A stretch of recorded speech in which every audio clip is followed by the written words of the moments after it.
Africa's flag towards the International Criminal Court went a notch high on Saturday when 3 African countries at the just concluded AU summit in Addis Ababa endorsed the creation of an independent African court.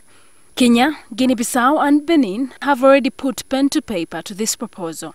Uganda was amongst the countries that backed a proposal to establish the African Court to replace the ICC, portrayed as a court which champions Western hegemony and imperialistic interests. Uganda is part and parcel of the AU, and that decision was unanimous.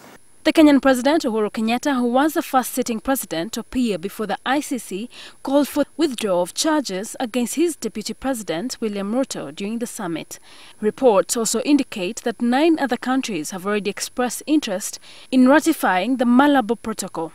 These include Rwanda, Zimbabwe, Burundi, Tanzania, Mauritania, DR Congo, Sudan and Ethiopia.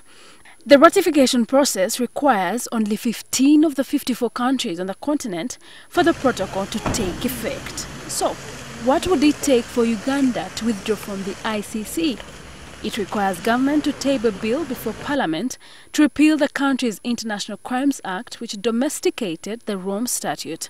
According to Article 127, Clause 1 of the statute, a member state, by written notification addressed the Secretary-General of the United Nations, can withdraw from the statute.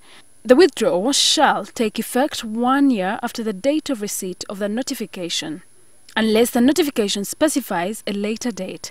The Malabo Protocol, which seeks to establish the independent court, also gives immunity to sitting presidents and senior officials, which, according to civil libertarians, is a recipe for dictatorship. However, Fred Opolot, the spokesperson in the Ministry of Foreign Affairs, says he's optimistic that the court will be just and fair. Whilst they're still serving heads of state, they should be immune from any prosecution. But after they have left, or the presidency, so to say, then they are free to be tried in any court.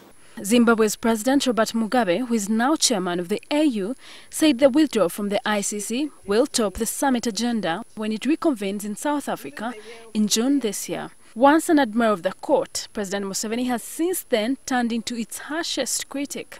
In January 2004, Uganda became the first country to refer cases to the ICC. Joseph Kony and his acolytes Vincent Oti, Okocha Diambo, Dominic Ongwen and Raska Lukwia were indicted for war crimes and crimes against humanity. Ongwen's trial will not be affected by Uganda's withdrawal from the ICC because the law works prospectively.